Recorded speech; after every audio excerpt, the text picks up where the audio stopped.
السلام علیکم، یہ دیکھیں یہ میری ایک ہارٹڈ فیمیل تھی جو ایکسپیکٹ میں یہ کر رہی تھی کہ ابھی اس نے ایک آدھ دن کے اندر بیبیز ڈیلیور کرنا ہے بنیز. تو اس کو اچانک سے بہت سخت موشنز ہو گئے تھے، اور ریبٹس کے لیے جو کہتے ہیں نا کہ کوئی بیماری اتنا مسئلہ نہیں کرتا جتنا موشنز سے یہ لوگ بہت مشکل سے سروائیو کرتے ہیں. اس کو بہت زیادہ ہو گئے تھے اور بہت اچانک ہوئے تھے. تو وہ تو میں نے خیر اس کو میڈیسنس دے کے وہ ریکور کر لیا تھا، اس کے موشنز میں نے روک لیے تھے. تو اس کے بعد جب دیکھا تو بیچاری ایک دن میں اس نے مطلب کھانا پینا بالکل سارا کچھ چھوڑ دیا تھا. نیکسٹ ڈے چونکہ میں اس کو پھر ہینڈ فیڈ کرا رہی تھی، اور یہ میرے پاس ہی میری گود میں ایون کے تھی، ہینڈ فیڈ میں اس کو کرا رہی تھی، اور یہ اچانک سے میرے سامنے ہی یہ مر گئی. ٹھیک ہے، تو پھر مجھے یہ تھا کہ اب مجھے ایسا فیل ہو رہا تھا کہ اس کے پیٹ میں جو ہیں بنیز ہیں، اور اگر تو وہ زندہ ہیں اسی ٹائم پہ، چونکہ اب یہ ریبٹ میرے سامنے مری تھی تو چانس تھا کہ بنیز زندہ ہوں.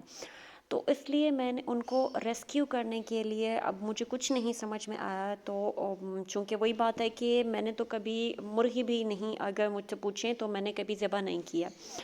اور تو اب کیا تھا، اب میری سمجھ میں کچھ نہیں آیا. میں نے کہا چلو ٹھیک ہے بھائی، بسم اللہ کر کے اس کو آپریٹ کرتے ہیں. اللہ کا نام لیا، چونکہ یہ پہلے ہی مر چکی تھی، اس کو تکلیف تو نہیں ہونی تھی. مین مقصد تھا بنیز کو ریسکیو کرنا، کہ شاید وہ بنیز زندہ ہوں. ٹھیک، تو پھر اس کے بعد میں نے اس کے پہلے ایک لیئر جو اوپر کی سکن تھی اس کو پہلے میں نے کٹ کیا بلیڈ سے. یہ جو خون بھی ایون کہ آپ کو دکھ رہا ہے، یہ جب میں نے پہلے بلیڈ اٹھا رہی تھی، اس کو کاغذ سے میں ہٹا رہی تھی، تو اس ٹائم پہ میری اپنی ہی انگلی پہ کٹ لگا تھا.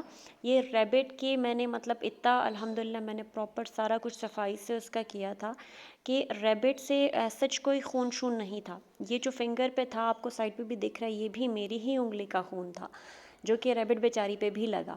چلیں اچھا، بہرحال ہم نے ایک کٹ لیا. یہ میں آپ لوگوں کو اس لیے بتا رہی ہوں ان کیس کبھی بھی آپ لوگوں کے پاس کوئی ریبٹ ہو، کبھی بھی اس طرح کا کوئی سین ہوتا ہے اور آپ اس ٹائم پہ ڈاکٹر کے پاس، ویٹ کے پاس نہیں جا سکتے کسی بھی وجہ سے، تو آپ نے کچھ تو کرنا ہے اس کو بچانے کے لیے. زندہ جان ہے، آپ اس کو مرتا ہوا بھی نہیں چھوڑ سکتے اندر.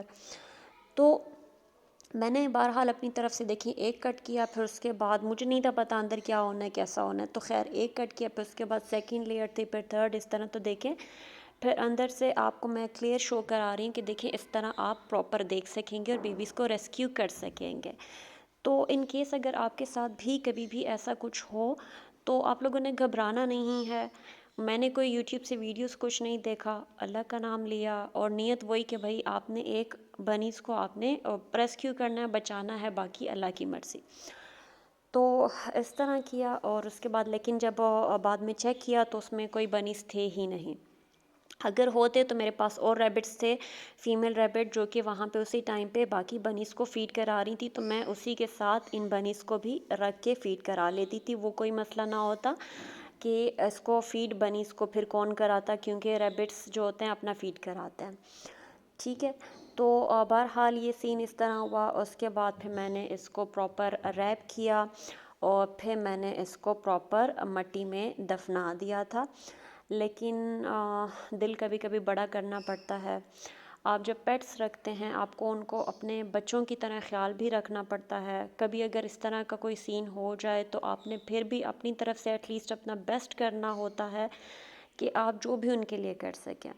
تو جس طرح میرے پاس یہ بیمار ہوئی، موشنز لگے، موشنز میں نے ایک دن کے اندر اندر اس کا پراپر سارا کچھ کرا کے اس کو روک دیا تھا. لیکن جو وہی بات ہے کہ جو اللہ کی پھر مرضی، اس نے مرنا تھا اور یہ مر گئی.